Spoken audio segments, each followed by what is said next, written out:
do this computer. Hopefully, here we go. So thank you everyone for joining us for our very first Tall Ships America book event. I am super excited about this. We are absolutely thrilled to be a stop, Vanessa, on your book tour. I'm sure it's been a whirlwind for you. So we and Captain Sabatini, thank you very much for being here. And as I mentioned before, your beard is looking magnificent. So thank you. Yes, thank you. So just a few housekeeping notes before we get started. I am going to introduce both Vanessa and Captain Sabatini, and then Vanessa will read an excerpt from her book, and then we'll get right into the discussion about tall ships and writing and influences and stuff like that, which I'm really excited about. You can find information. I am going to be using the chat rather heavily here, and I encourage you to do the same. You can access the chat along the bottom of your screen. Just click on the little button that says chat. So we have information about where to purchase Vanessa's book, The Great Offshore Grounds. And that's through Penguin, and the link again is in the chat. There is information if you want to learn more about Vanessa and her writing and read her blog. It's at vanessaveselka.com, and that is also in the chat. And more information about Tall Ship Niagara and the Flagship Niagara League is on salefnl.org, and that is also in the chat. And finally, for anyone that donates $10 to Tall Ships America, Vanessa will send you a signed book plate. So that's super neat for all those nerdy people like me who enjoy things like that. I think that's an excellent deal. So information about where to donate, again, is in the chat.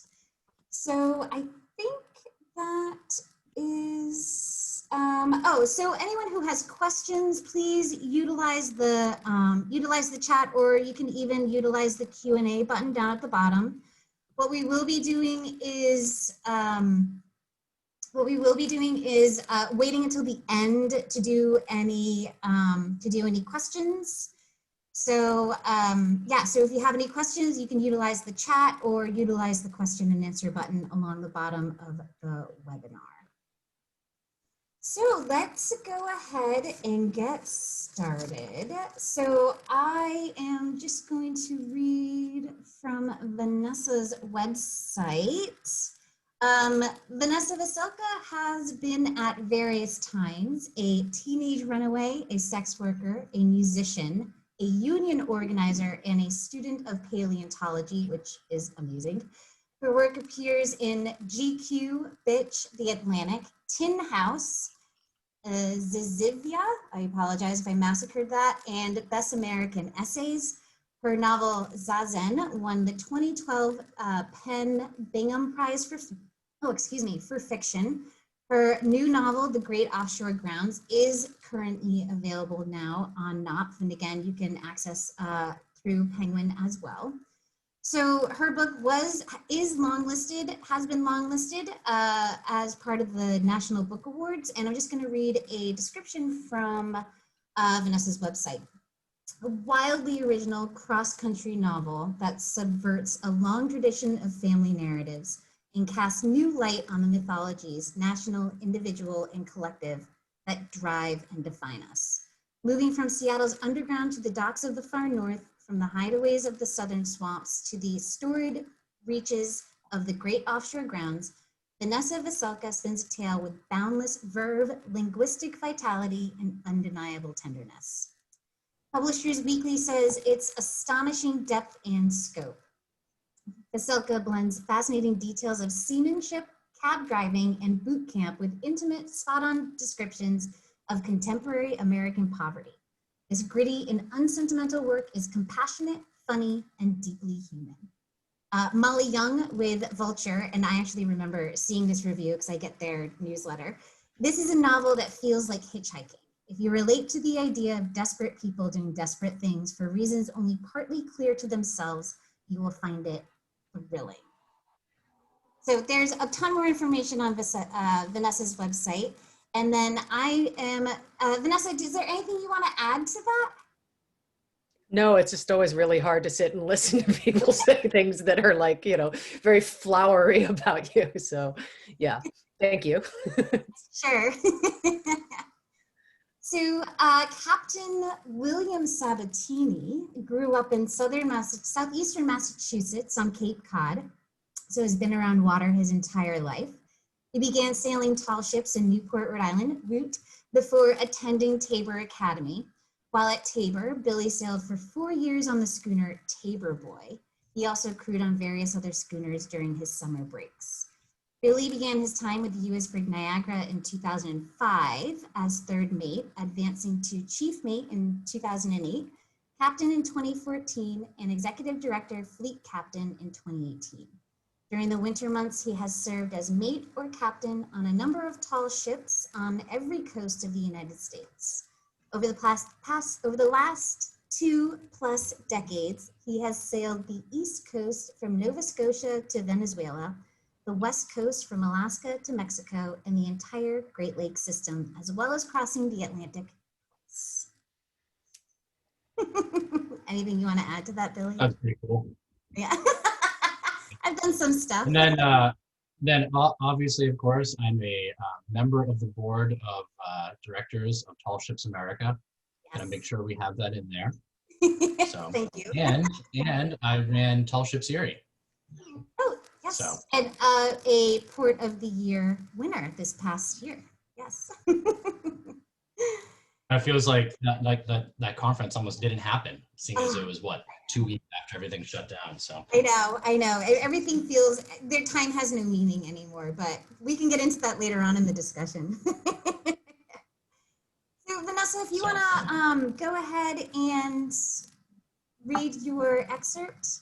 Well, yeah, before I read, I want to say, first of all, thank you for having me. And that I wanted to make clear from the start, because I'm the Neva in the novel, the ship in the novel, is a really shoddy hatchet job of a ship that is owned by a Russian oligarch that's forgotten about it and is crewed by the worst people in the world. So it's a very, very it's the sort of the anti-Niagara to some degree, because I would never have been able to even try to write a ship like that if I had not seen such a well-run, disciplined, remarkable ship under sail. And so there's a lot of humor and things that that come out about that. So I wanted to just say that, lest anybody misunderstand that because I did a very, very brief time as a sail trainee on Niagara, that I was comparing this ship in any way to Niagara.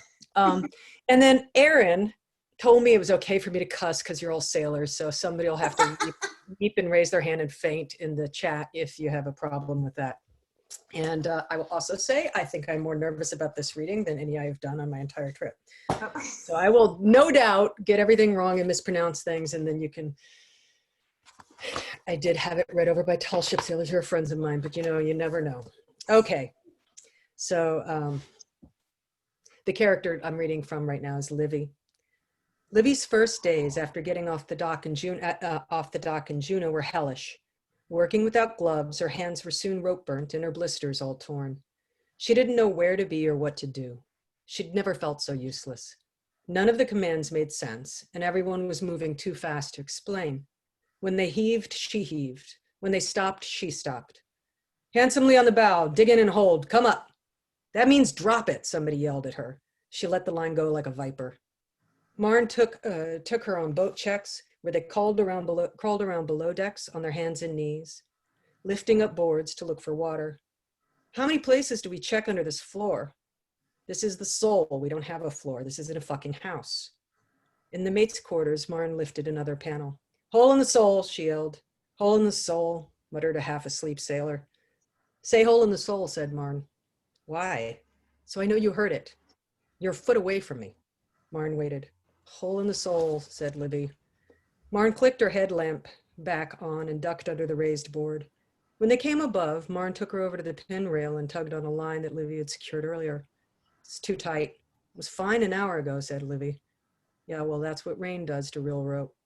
I know you think it's bullshit not to wear gloves, but we have almost 200 lines belayed to deck, and every single one changes tension with the weather. We have a wood hull. It's going to swell and bend with the torque of the lines, the masts, how the yards are braced, the wind. This ship is like a living thing that contracts and twists and breathes, and living things need to be touched with living hands. So no gloves. Nothing we do is for show. There's always a reason. Marn eased out and coiled the line. Looking around, she sighed. You have to understand, once we're off dock, the dog and pony show ends. Out here, we've got 19th century problems. The tractor motor in this thing only gets you through still water, but it won't let you outrun a storm. And the GPS is best at marking where you sank. And if you go down and the radio goes, every now and then you can get out an email to the Coast Guard. Life rafts may fail to deploy, and there's no way to know if the CO2 canisters that inflate yours are going to work until you're in the water. So the best thing you can do for all of us is forget what you think you know about being at sea. First mate's got the con, said the voice behind him. First mate's got the con, said Marn without taking her eyes off Livy. 1 second. My pages stuck together here. Oh, they're really stuck. Livy's pride was built on her competence, and here she had none. There were at least 4 different commands for how to let go of a rope, and she didn't know one. She'd learned the names of things from books and did not recognize them contracted and strung together in commands, much less know what she was supposed to do to enact them. As the navigation got trickier, the commands came faster until they were an urgent and ambient barrage, emphasis thrown from one syllable to another without apparent logic. She almost wondered if it was done on purpose to humiliate her, but of course this wasn't true. Not because sailors wouldn't do such things, but because nothing on the ship was actually about her. Once she heard the commands in rougher weather, she understood. The bending of the words was not laziness. Each dropped vowel was intentional, designed to cut through the wind and be heard. Marn was right. There was always a reason. This was a language preserved, not degraded, and premised solely on the need to act as one. It had been handed down from sailor to sailor, literate to illiterate, English-speaking and non-English speaker, shouted, repeated, call and response from Raleigh all the way down through time. In her half sleep, on her 48th hour, cocooned in her canvas hammock, she saw Raleigh above, in his velvet shoes and fur, stepping around the anchor road. Beneath his soul's history, gold and slaves and conquistadors and colonists, explorers and prisoners, ships had carried all of that. Crewed by poor people without better options, directed by those with only a little more, captained by second sons, driven by stockholders, seed funded by merchants and queens, she was in the belly of all of it. They were 3 days out when Marn came over and told Livy they were going aloft. Grab a harness, she said, check it for tears, empty your pockets and come with me. Livy followed Marn over to the portside rail. Stepping up and around the outside of the shroud, they began to climb. The first 20 feet were easy. Livy had been up a million ladders, but the higher up they went, the narrower the ratlins she had to step on, and the more slippery the shroud. She glanced down to find a better toehold and felt a wave of dizziness. Her boots slipped. She swung out, but both hands were gripped to the shroud, so she righted herself quickly, but a wave of fear rolled through her. She didn't breathe again until she made it to the fighting top. I need to sit down, she said. Just clip in, said Marn. Livy wrapped one arm around the outer line of the shroud, her shaking hands fumbling with the clip. Marn casually dangled her legs over the edge. Livy kept her eyes on the yard. How high up are we? About 50 feet, but we can go higher. I can't. Not yet. Marn nodded. That's right. Right. Never let yourself get bullied into something you don't think is safe. I have a friend who worked on a deep draft container ship, and he said there were all these wells that fill with gas, and they used to send sailors down into them to check them out. Guy goes down, keels over and dies. They send the next sailor down, he keels over and dies. Then they send another sailor and go, hey, jackass, go down there and see what killed those other 2 guys. And no one wants to do it, but it's go or get fired. Meanwhile, the bodies are piling up. It's kind of always like that. Nobody cares about sailors, so we have to care about ourselves. Well, that's how it should be, said Livy. Well, maybe you'll make a sailor after all, but I doubt it. Aloft on the main, aloft on the main. Lay to deck, laying to deck. Going down was worse, and Livy was visibly shaking by the time she got to the bottom of the shroud. You shouldn't feel weird, said Martin once they got back down. Scares the hell out of most people the first time. Livy gave her a grateful look, but then Martin said, yeah, but it's also the job, and walked off. So that's the first section. Oh, that first time going aloft. Yeah, and just briefly, the very first section is that Livy is somebody who's been working on fishing boats. She has never been on a tall ship. She has no idea what she's doing, and she's used to being really competent on a fishing boat. And so there's a sort of confusion and pride and arrogance that's all happening at once in this section as well. So there's a lot in that too, in terms of what happens on tall ships, you know, on a regular basis. You know, the one thing that was interesting was the gloves, right? Like, what I think before she even gets on a ship, she says, gloves do I need? right. You know, and like, no, you're not gonna need any gloves. You know, sailors don't wear gloves, we grow them. And you know, that thing is something that's been said on Niagara so many times. And it's a real thing. You know, you need to be able to feel the tension, you need to feel the lines. And you know, one of the reasons that, you know, I've always given, you know, in the middle of the night when you get up and you have to run aloft to go do something and you forget your gloves, can you still do your job? You know, now when it gets really cold and all that, people are wearing on deck, but usually when they're going aloft, they're going to take those gloves off.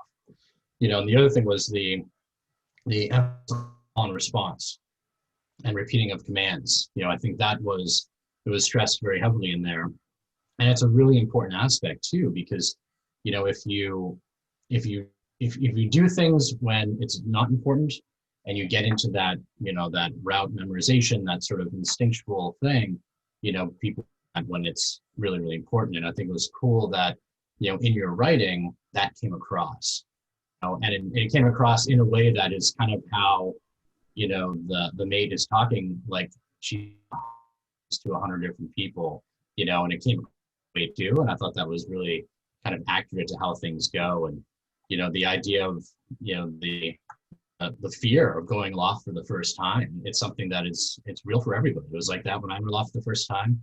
And I'd say, you know, even the muscles that you use are different than the muscles that people normally using when they're walking around.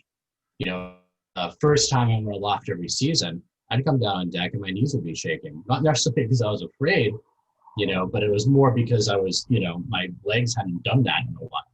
You know, so I think it was really cool to see all of that in the book when I was going through it. Thank you. Yeah, I mean, You know, there was no world in which I was ever going to be a tall ship sailor or a decent, even tall ship. You know, somebody put something on Twitter about experiences at deckhand. I'm like, I was so far below deckhand. I was never a deckhand. You know what I mean? Like, this is a great misunderstanding of my position for 3 weeks.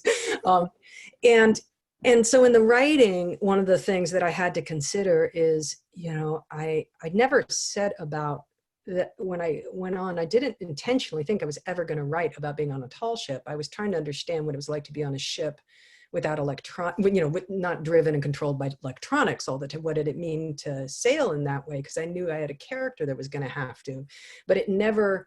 And then when I got off Niagara, I realized the only ship I actually really knew other than ferry boats was being on the tall ship. So the tall ship began to come in the novel. But then, you know, at first with research and other things, I thought, well, how am I ever going to write any of this? And I realized, you know, there's no way for me to ever write about wind direction. There's no way for me to ever write about, you know, all the sort of top line things that either a mate or an AB or a captain sees in a ship. But I do know how to stand in the place of the person who's confused and what's next to them, you know, as they step out across on, you know what I mean? Like, was it the Flemish horse?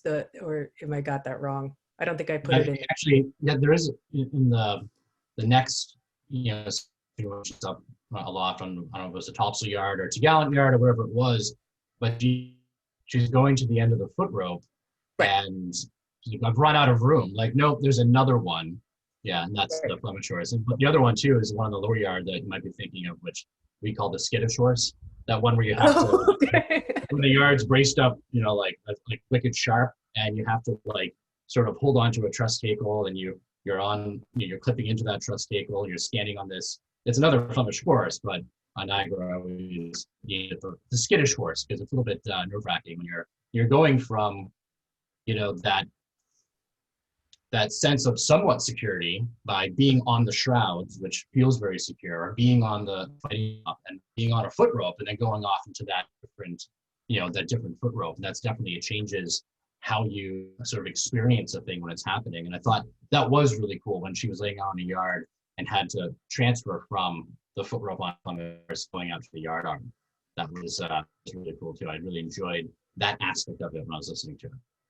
Oh, thanks. Yeah, I mean, I think there's something that, people think of height, but there's also the thing of where I found it very, very frightening. The lower your, like the more over your center of, when you get that far out, then like your center of gravity is like way over like this. I don't want any, I found that was actually more frightening than almost height at any level. But yeah, should I read that section or go on? Well, and also, I believe you talked about that book where, when you lean over and your feet go backwards. And I think that like the feet moving out too was another aspect of it, like, well, what's going on? Why, it's just that disconcerting feeling of changing your center of gravity. And like you were saying, as you're going further and further up that foot rope, you're getting higher and higher up and on that Flemish horse, so there's definitely a lot of, there's a lot of that, and also the progression, the progression of that first time going aloft. Once you're somewhat used to it and you can go up and you can do it again, and now you're more comfortable being aloft. And I think that transition in every trainee that sails on the ship, that came across in Livy's experience from leaving Juneau to arriving in Seattle, and then further on, as they're going down to Panama. Yeah. Yeah, and one of the other things I'd say about the sailors on this particular, so this is, for context, this is a ship where people are jumping constantly because nobody can get paid. I mean, it's a mess, and it's just sort of, going. And so there's a constant people getting promoted well beyond their skill set that's happening as almost a gag every port. It's like, I need somebody to be a bosun. It's like, I don't know what I'm doing. Okay, fine. I mean, it's a ridiculous kind of situation in that. But one of the things that it falls into in the story, I think, is that I'm very interested in the story. Talks a lot about class, and it talks about gamblers in some ways, taxi drivers, a lot of different people who are gambling on the best way to figure out how to live the way they want to live. And people who don't, they're sort of unified by the fact that almost all of them are people who, I think I wrote in one section of it, would rather have a gun to their head than a boss, right, at some level.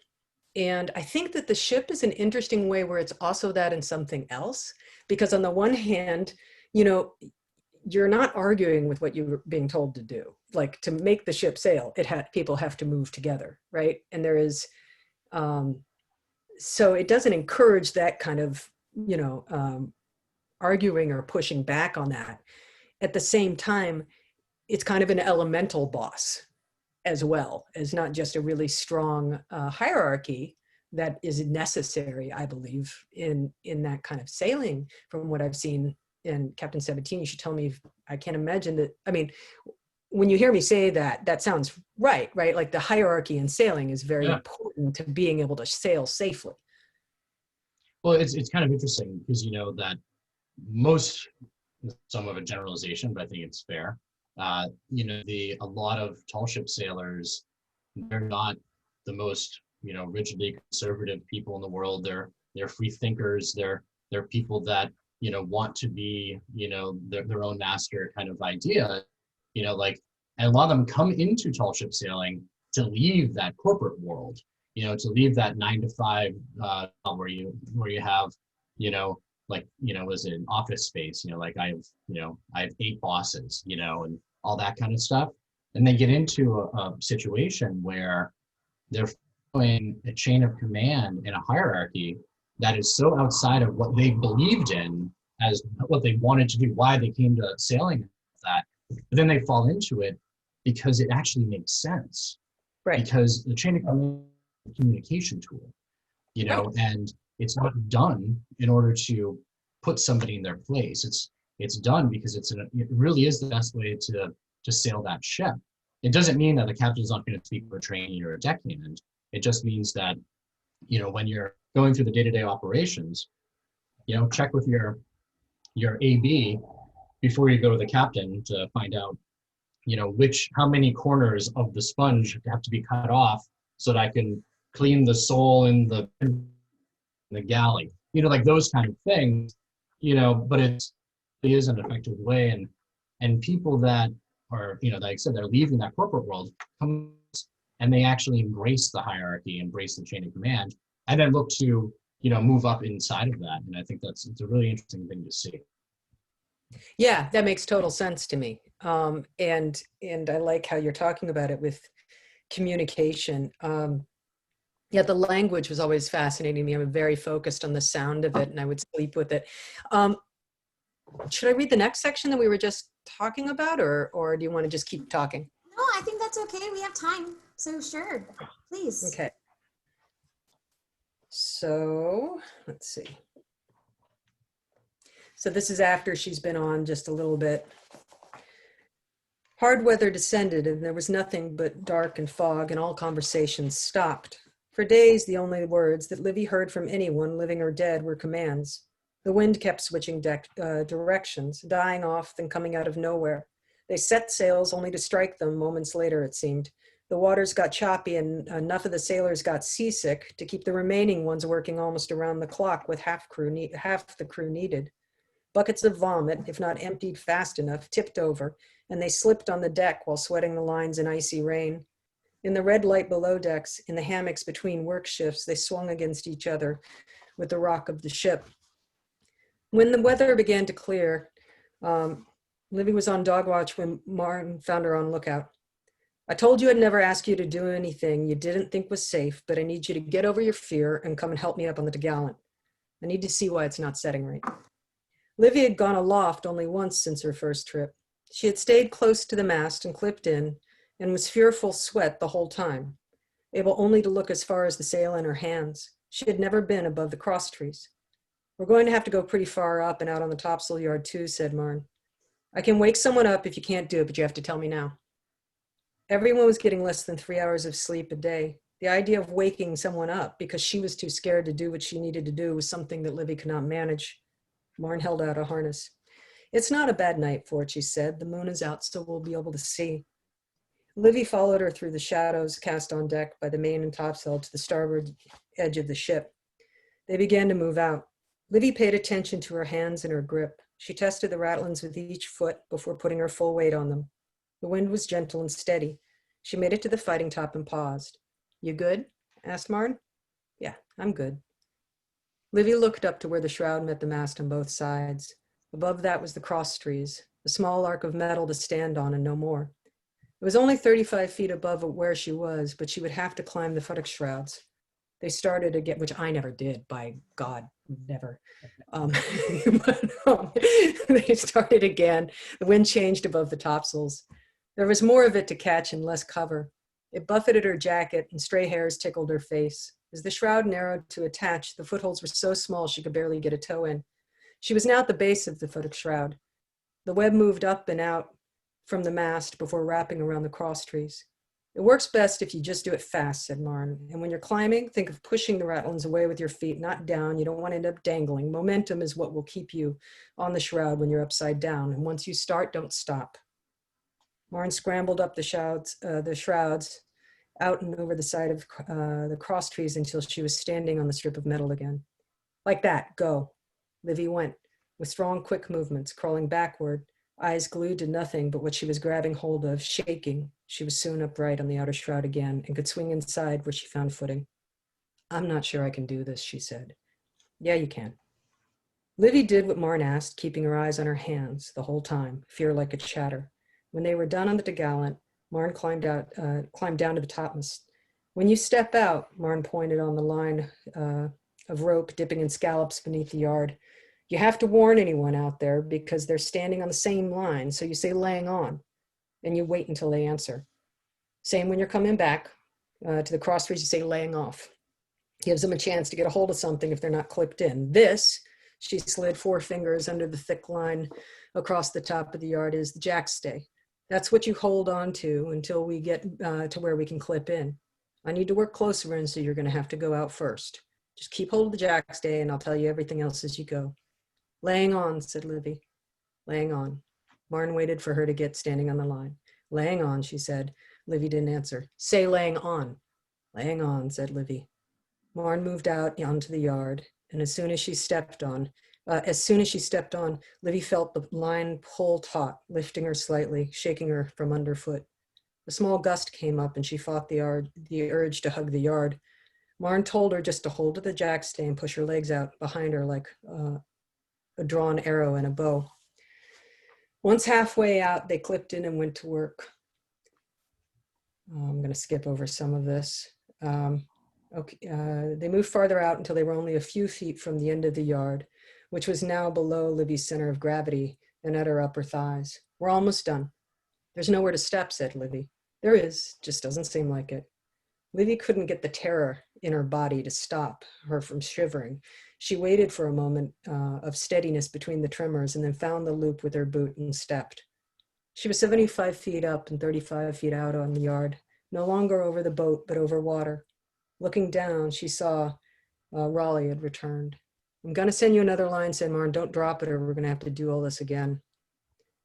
Livy, I'm skipping a section, said when they were done, she turned to move back across the yard, but Martin didn't move. Stop, she said. Stop. Stop and look around. That's what someone told me the first time I came up here. Don't ever forget to look around. Livy forced herself to do it. It was stunning. Moonlight lit the glaciers, the current in the water, the sails, their hands. There was frost on the bowsprit, and the yards ticked and cracked against the masts. So, do you remember Jen Dexter? Of course I do. Yeah. Jen Dexter. What? I see her all the time. She's yelling. So she was on Dennis Sullivan for a while, Lady G. Howard. So yeah, I see Jen all the time. Great. Her family is also from me. Oh, cool. Well, say hi to her. Jen was the one who told me that. When she took me aloft for my first time, we were working on something and we went up at night. I did not know that this is how stupid I was. I don't know what I thought happened at night on a ship, but in my mind, it hadn't occurred to me I would be sailing in the dark. Like, I think this is before I was like, yeah, you're not really using light, all of that kind of stuff. Anyway, she took me aloft. We didn't go far up. I can't remember at the time. It was the first time I went up. But I was working on something with her and she was like, it's a good night to go do this. And I remember coming and turning back and she said, stop and look around. Don't forget to look around. That's what the first person, so I put that in for Jen, actually, that line. That's so cool. And it's a lot of what both the first excerpt that you read and also this one, it reminds me a lot of 2 Years Before the Mast, because when Dana first gets onto the ship, onto the Pilgrim, and he's, talking about, commands coming out, so fast, and then the actions carried out even faster and all of that, and the confusion that is involved in that. But then also the progression is in Dana as well, because that, his character, which is him, he does learn how to do it. And there's another part in 2 Years Before the Mast where he's talking, there's like an old bosun or something like that, some old grizzled man that's been at sea for, 40 years. And he's, sitting up forward, and they had gone all the way out to the flying jib boom, furling the flying jib or something. And they turn back and he looks and he says how quietly they do their work. And he's talking about the sails and how beautiful it is, and it's something that I think about all the time, like when I'm sitting on the monkey deck smoking my pipe, after dinner, just sort of hanging out and watching the ship sail, that's some of the most beautiful times on the ship, is when you look and pay attention to it and see just how amazing it is, what we've done together. We've all done this together. We've made this thing happen, this beautiful, beautiful, just, with our hands. We made all this happen. And I think, having that in the book, and I'm really glad that it was actually Jen that was the one that told you that. It's so important to remind ourselves that what we do is truly amazing. So I really Oh, enjoyed that part.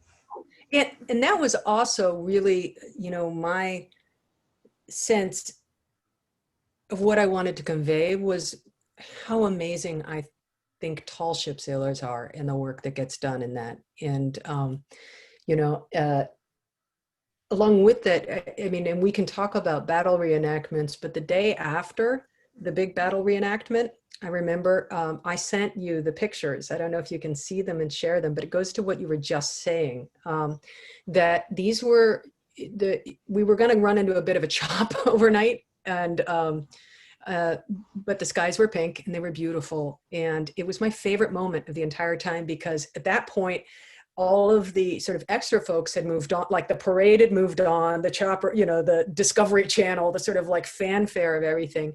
And we were just sailing for Erie. And there wasn't the performative aspect. There wasn't anything. It was just sailing in a very different feeling than the adrenaline moving up to the reenactment.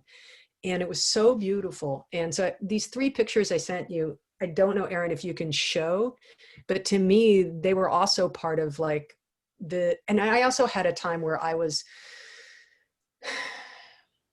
yeah, there are many times I could think about on the ship that sort of meant that to me. But if you want, at some point, if you figure it out, to show them, I think it's also one of those moments. Something else I wanted to bring up, and Vanessa, you and I talked about this last time we spoke, was that time that you went aloft to take care of something when we were coming back into Erie. And I'm pretty sure I was one that sent you up there, and it was a similar thing. It had something to do with the gallon and all of that stuff. And if you want to, tell everybody that story, because it was a really powerful moment for me, because I remember that very distinctly. And when somebody said that, hey, or if it was Erin that said it, you want to do this thing with Vanessa Veselka, and I was like, oh, I remember one very particular story about her. Yes. So we were coming into Erie, and I think I mentioned this in the acknowledgments, and you corrected me that I had sort of mentioned it as a freak wave train. It wasn't. We were wearing the ship. The royal we. I was not wearing the ship, but the ship was. We were wearing the ship, and it was kind of rough. And Matt Kent and there were 4 of us who were sent up, and to go up and do something on the Tagalon. I'd never been that high. So for me, I'd been aloft a couple of times, but I hadn't gone that high. And I went up, and I remember getting up there and really getting the sense of how little there is to stand on in the cross trees, particularly when there's like 4 of you trying to get up towards that area and scramble around. They were on the other side. And right when we got up there, the ship started to rock. Like we turned, and then the waves sort of took us. And in my feeling of it, and I'm sure it's exaggerated, you should definitely correct me, it was like a metronome. I mean, it just sort of seemed like we just did this, because it's very top heavy too on Niagara compared to, you know what I mean? Because it's a shallow below decks, right? It's like 11-foot draft or something. So just rocking like this, and it just seemed like it was going to go on forever. I think it went on for like 3 or 4 minutes, in that period. And you really feel, so Matt was like, hey, hang on. Everybody's yelling, stay there and hang on, like, right. And so I just remember we'd be going this way, and it really felt like you were going to go all the way down the water. Then it was like back the other way, and and the yards were cracking really loudly, and it kept going. And I was, of course, terrified. Matt clipped me in. And then about a minute into it, he's like, I'm kind of sorry I didn't clip myself in. Like, I can't remember what it was. He's like, but he's a rock climber, so he was kind of holding on. So then I look down, and I'm starting to get nauseous. And I'm like, oh my God, I don't want to throw up here. I haven't been seasick the whole time. You know what I mean? Like, and I look down, and I see Captain Ribka. And also when I look down, there's a lot of stuff happening on deck. There's a lot of things. I think there was lashing issues on the carronades. Like there was a lot of candidates. There was stuff going on deck that had to be attended to. And our job was just to not make things worse, I think, up there. Like my job was to just hold on and not be a bigger problem. So, but I look over, and I see Captain Rivka, and I'm like, I can't throw up on the captain. like, I absolutely can't throw up on the captain. I started having this like panic, and Matt's like, he'll understand. I'm like, I can't throw up on the captain. He's like, it might not even hit him. And we're having this like ridiculous thing as we're going like this. And I'm like, oh, and Matt's like, throw up on me then. Throw up on me. And I thought it was just like, and he's like, if it'll make you feel better, we're friends. We can do this. I was like, I don't want to throw up on anybody. Anyway, of course I threw up because there was just like no helping it at that point. Somebody else threw up there too. So I was not the only one. But, and then, you know, we turned, and then we had to get across and come down the other side. And, you know, one of the things I remembered about that too was, I can't remember who was the bosun. There's a guy who. It was Rhino. Actually, no, What? by that point, so that was the normal bosun. Yeah, it was Goldie. Goldie was the bosun then. The big guy with the huge red beard. Yes. And he used to have the thing on the back, so like fish me out or something on the back of his, anyway, his follies or something, I can't remember. But anyway. No, that was Ian. That was Ian Bova, had the pull me back on the boat. He had that written on the back of his follies upside down. Okay. Ian also had a pretty, like sort of like Civil War, like biblical sort of style beard. Yes. It was about, like, here, yes, exactly. So I think that, walked up and said, so you wanted to be a tall ship sailor? And I thought, and I just remember that. And somebody said, oh, do you feel like you're, and I'm like, no, it of course would make me feel the opposite. Because to me, what is remarkable about being a tall ship sailor is that those can be everyday events. That the thing I find remarkable about tall ship sailors is there are a million ways they save their own lives and other people's lives by doing their work with the quality and way and bravery that they do it. And that happens all the time. And just as you said about the sails, how, see how quietly they do their work. I'm not saying that they're a shy and retiring type. That's not what I'm saying. But in the delivery of anyone that's dealt with me knows that I don't do my work quietly. So. Yes, but in the delivery of their work, in terms of, being aloft or doing things, that those things are just part of doing that work. And it's just something I have an enormous respect for. And it was, I was just really mortified that I threw up was the main thing, I think, in that moment. I just felt like that was the one thing that I couldn't handle. But we had a trainee once that actually puked into his sweater because somebody had, I don't know if she was joking about it or not, but he was aloft and they were reefing a topsail, and he actually pulled his and just puked into his sweater because he thought that was the best thing to do. So, and when he got down to deck and said that he did that, I'm like, no, you don't have to do that. Don't ever do that again. If I had been wearing anything other than like, a very light t-shirt, I probably would have done that. But anyway. Yeah. And it's interesting. So what you were just talking about, you talked about that in the book too. And it was in that excerpt, the first one, that the dog and pony show is over and now we have to go out there and sail. It's, now we have 19th century problems. And, it's, when we get into port and we're doing these tall ship festivals, people always ask us, so do you guys sail the ship here? Yes. Yes, we did. We actually sailed it the whole way here, and that's something that it happens. It's a very, very common, question. That and like, what are those fuzzy things on the rig, So those are the two questions. And how'd you get over Niagara Falls? Yeah. But I also remember people saying when we were doing the tours, like, do you actually ever go up aloft? Do people ever work up there? Like, it's that kind of was a constant. And I also remember somebody, it wasn't Matt, it was somebody else who was just like, Jesus Christ, do you think I want to hear the wreck of the Edmund Fitzgerald in every single port? It's like, did you ever think about what you're saying? We're all going to drown. Like, this is what you want to sing us off with? Yep. I've done that one at karaoke a bunch of times. So. Yeah. You haven't lived till you've seen Billy do karaoke, which that's for the after party of the book event. Well, it's one of the sad things of COVID.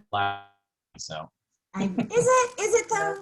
Is it? Maybe for you, maybe, but So is there anything that you wanted to add to that? Did I remember that story fairly well? Yeah, I mean, it was one of those things where, we had gone a little bit too far past Presque Isle, and we made our turn. The ship started rolling really, so I was, I was probably yelling aloft to have you guys hold on and just stay on the cross trees. Mm-hmm. Just stay up there, hold on, because I didn't want anybody to try to move or do Right. anything until we got in Kyle and you guys could actually do what you went up there to do, or back down the deck. I can't remember if I had you guys lay down on the deck or to actually do the thing you're supposed to do. You had us laid to You deck. know, because it was something that, it was one of those things where, I was, not happy. I was probably yelling a lot because there was a lot of things on deck getting thrown all over the place.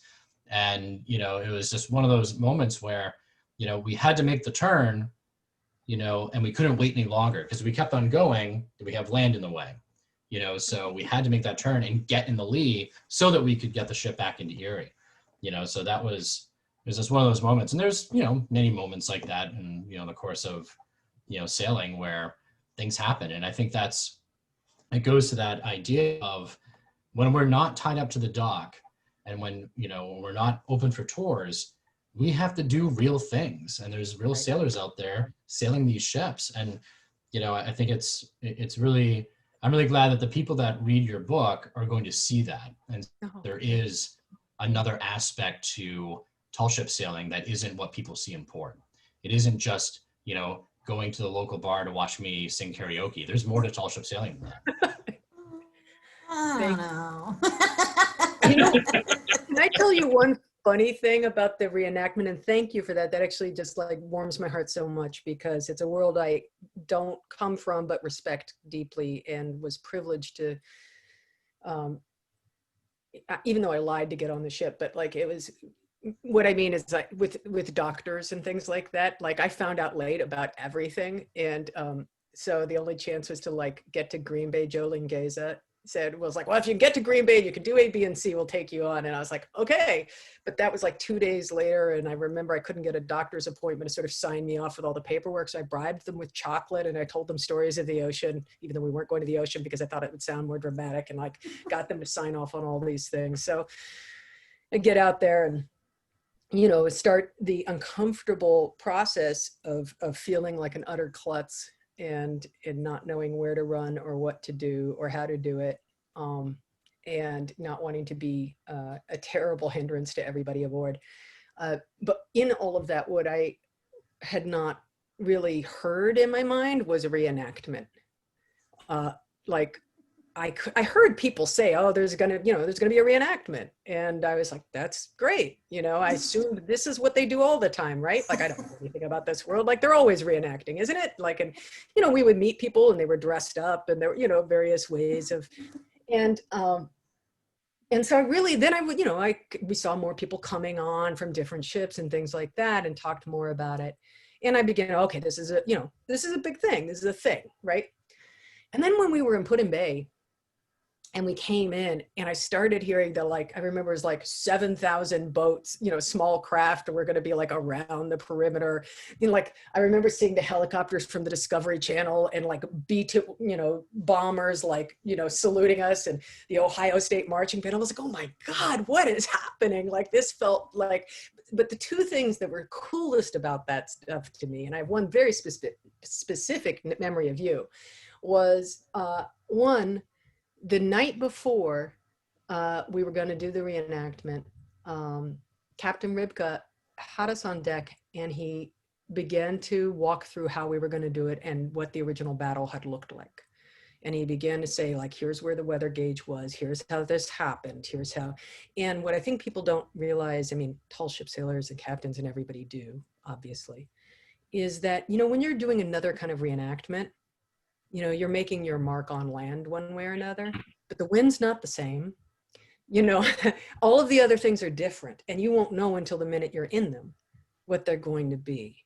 So that kind of work is so different. and listening to him and his voice in his quiet way, just kind of go over all of that, was one of my favorite 45 minutes on the ship. I also will say that the best fireworks you can ever see are like right over your head on a ship. You know, when the ash is falling on you, it's a pretty good firework display. But I had no idea. And we got out there in the middle of it, and there were a bunch of people who had, you know, paid, and it was part of fundraising to be on the ship, and it was crowded, and there were people dressed. And I remember you getting up, because I was by the anchor road, and I remember you getting up and saying, "Look around." And it was kind of choppy water, like just a little bit of choppy. It was like, that's the sound of 7,000 people barfing their guts out. That sounds like something I would have said. Yeah, I just remember that moment very, very clearly. Yeah. Yeah. So I was a little clueless on the reenactment. What were you And saying? that's why you were promoted to captain the next year, Billy. So it's That's right. Well, we have about like 9 minutes left. If I have a few questions I wanted to ask to kind of, you know, wrap it up. And I do really want to thank you guys. That was a really good, really riveting discussion. Vanessa, it sounds like you were just there like last year. You know, it sounds like it was just so, this experience was just so formative that it's hard to believe that it was 7 years ago. And I feel the same way about my own experiences. It's been about like 10 years since I actually spent any extended amount of time, but it does feel like yesterday. So, but I have not written a novel, so nor will I, but I'm so impressed by your memory and how you were able to write that experience. Like, it's just, honestly, it does. It sounds like you were just there like last week. Well, and I also have to give some credit to pigeonholing Tom McCluskey, who was also on Niagara a long time ago, but was on Rose and a few other ships. And Tom actually lives about 4 blocks from me, and we met in Kung Fu class and had no idea that we'd both been on Niagara at any point. But I forced Tom to like read over some of the sections with me and make sure that my memory was as good. And there will still be so many mistakes, right? Like, you know, as hard as I tried and as earnestly as I tried to be as accurate as I could and remember as best I could, you know. Well, it's funny. Red was the person that took me aloft in Niagara. First time I ever got to Niagara in 2005, I was the 3rd mate. Red was the 4th mate. I forgot he went by Red on that. Yeah. Yeah. And he was like, "Hey, you want to go aloft?" So he took me up onto the 4 cross trees. The Port Gallant mast wasn't up yet, and we went up there, and it was my first time aloft on Niagara. It was me and him. It was really cool. Oh, that's so great. I tried to tell him about this today, but he was working it. I did anyway. Yes. So I have to give some credit to him. Assume all the things I got right are him, and everything I got wrong was me. That's the safest bet there. The other thing I will say that I think is an unknown thing about the tall ship world is how much gender parity there is compared to almost every other industry. There are so many female sailors. I know that that's not yet as true with captains and mates, but in terms of, I'm wondering, because I think people think it's an all male world. No, it's, you know, and I mean, the chief mate of Niagara last year, 2019, last time we sailed, you know, was a woman. When I first sailed as captain, it was me and the chief mate Goldie, but then the 2nd, 3rd mate, 4th mate, and bosun, and I think half of our ABs, most of our apprentices were all women. You know, there is one of those, right? Yeah, it was Caitlin. She's now the captain of the Adventurous. And yeah, in Niagara, we've been majority women crew since I took over as captain in 2014. That's so cool. It's just so cool. Okay, I interrupted your questions. No, that's okay. That's all right. You know, I did kind of want to ask, Billy, is there a reading culture on board Niagara? You know, I remember you really can't have electronics on board, so I'm wondering if there's a much of a reading culture on board, like book clubs? Yes, I've actually found that most tall ship sailors can read. Yes, there is a reading culture. Yes, many of us do read. Yeah, okay. All right. But it is kind of interesting. A lot of people actually will bring like a Kindle or a Nook or something like that, Mm. because they can bring more books that way. Yeah. We used to have we have the library Okay. shop, and people will be borrowing books from that library on a regular basis. So yeah, there's a lot of people do read.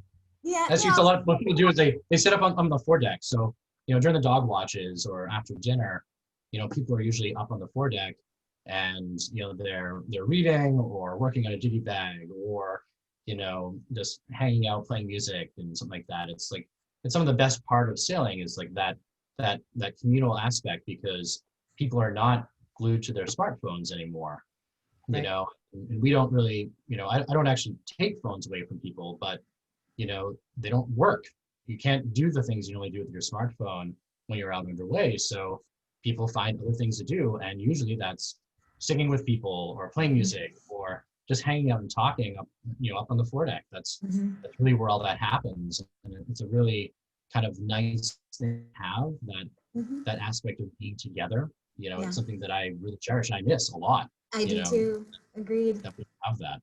Yeah, agreed. That quiet, just sitting quietly and talking, and sitting quietly and reading. And I remember a lot of book swapping going on when I did my transatlantic. This was a little, yeah, lots of book swapping. But Vanessa, so I wanted to ask if you could give any book to the main character, and I know there are several main characters. We'll go with Livy because that's who we talked about. What book would you give her? Just in general? Yeah, I think so. Ooh. I know.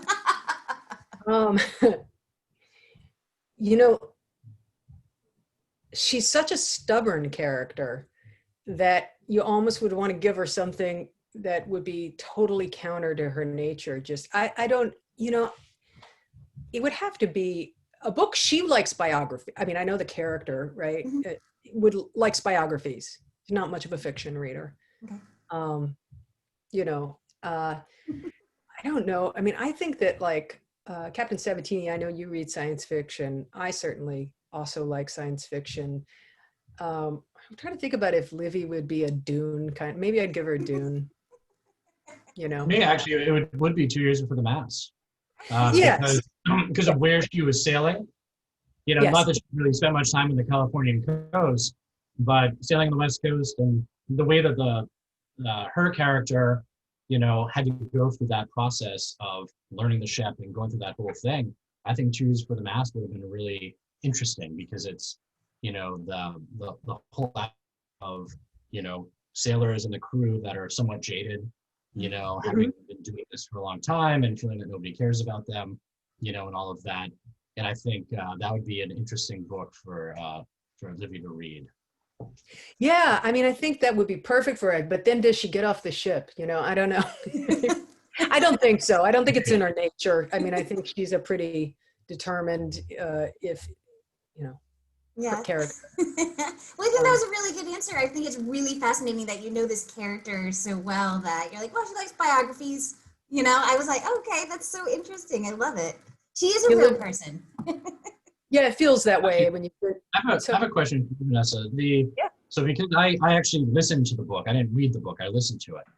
And what is your take on listening to a book versus reading it? As an author, how do you experience your books? And also, how do you prefer that people experience your books? I think that I like both ways. I always, as a writer, I always say everything out loud, and I'm always listening for rhythms, and I'm very attentive to them. I think it because I was a musician for years, like I just hear in those terms. I think very sonically, and I edit that way, and so hearing it should work when it's read. The trickier part, I think, I mean, some of it is like people's learning styles, right? There are people who can really emotionally take things in, orally that they can't take in, when they're visually. But separate from that, also, I think the thing that you do lose is there's something wonderful and tactile about holding a book when you can. But there's also something about like walking and listening. And there are different states of reading. I think that punctuation is something that if I do my job right with punctuation, then whoever's reading the novel will be responding to that. Mm. But sometimes there are things that I think they're not that I like to see visually, because they create different kinds of pauses or breaks or ways. But again, that punctuation is not there to be seen; it's there to be heard. In the So sense, did you pick the person that read your book? you know, I had a really good experience. I'm very fortunate because Penguin Audio is like, you know, the best of the best, you know, and so they had a director who called me, and they said, and they'd auditioned 90 people and they'd pulled it down to 10, and they felt like Ixie's Hands was the top person, but they wanted me to weigh in on it. I recorded for it too, because, you know, the question was, would it be me or would it be Ixie? And it was kind of like, I would rather not have that learning curve in 5 minutes, you know, of figuring out I know how to read the prose parts, but you really want somebody who's a bit of a voice actor to do all the different Absolutely. characters. Mm-hmm. So I liked how she read.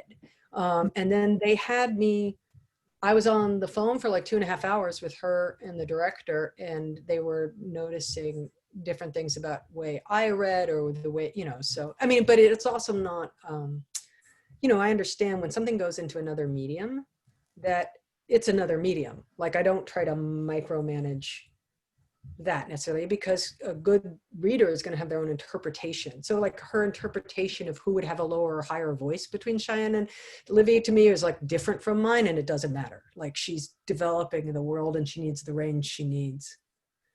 So. And I actually thought she was fantastic. Yeah. In how she read the book. You know, because that's how I read is through, you know, Audible and to audiobooks. And it really, like, right from the first chapter, the way it was being performed, really, it got you right into the attitude and the mentality of Livy and Cheyenne see the world. Because the way, like, the inflection of her voice had that sort of like that, you know, screw the world sort of mentality to it that they kind of had, you know. Yeah. I think that went all the way through. And then, you know, like even in how Essex was portrayed, you know, it was like that softer sort of voice to portray Essex, who really was sort of a softer character than the other ones. And I thought that was, I thought she did a truly amazing job in how she performed it. I think she's amazing, and I enjoyed talking to her, and I was so fortunate because I know I have friends and stuff, and sometimes, you know, that's very rare to have such a thoughtful, considered, serious approach to how you're doing it. And she put in so much work into trying to understand character and different things and to run things by. And like, I just felt so lucky with having her do that. So I'll pass that on to her. Well, it's 7:33, so that was Just let really. the hostages go. Thank you guys. I know I could easily listen to you guys talk for another hour. Like, that was really, really interesting. But I do, so thank you again to all of our attendees. I didn't see any questions, but like I said, we're a little bit out of time. So one, make sure you get the Audible book of Vanessa's book, and purchase the book via her website. And I want to say they can contact you if they have any follow-up questions through your website. Yeah, okay. Yeah. And same thing, yep. That's awesome. And again, that's vanessaveselka.com. And Billy, Captain Sabatini, thank you so much. So make sure when Niagara's back sailing, everyone goes sailing on board Niagara. Absolutely. And thank you so much. One of the things I wanted to do was have you do like tall ship book recommendations. So I might follow up with you afterwards. And if you have any books that you think that a new like deckhand or someone or anything like that would want to read, give it some thought, and I'll follow up with you, and we'll post those on Facebook or some, probably on Facebook or something, just as a little bit of a follow up, but especially 2 years before the mass, obviously classic. And finally, don't forget, if you donate $10 to Tall Ships America, Vanessa will sign a book plate to you or a loved one. Always appreciated. So again, thank you guys so much. I am seeing in the comments that, people. Hi, Perry. Yeah. So Perry and I were on the Perry. ship then. That's awesome. Yeah, Yeah. Perry sailed with that Yeah. summer. Yeah. And Perry and I became friends. We stayed in touch too. So Perry, I see Perry, I see Joe Liangeza, which of course, you know, hi Joe, thank you Joe, you're in the acknowledgements too. Yeah, no, this was lovely, and anything I can ever do, if there's anything I can ever do to help support Niagara and anything, just ask me. Of course, will I be able to listen to recording? Somebody thought the time was different. Yeah, I got it. We'll go. Okay. So yeah, we have the recording. I'll send it to you guys as well. Then we will post it on Facebook. So, all right. So anyway, so we're gonna stop the recording and hang up and let you guys go have dinner. And Vanessa, thank you both again. I really do appreciate it. That Thank was you, Captain excellent. Sabatini. Thank you, Aaron.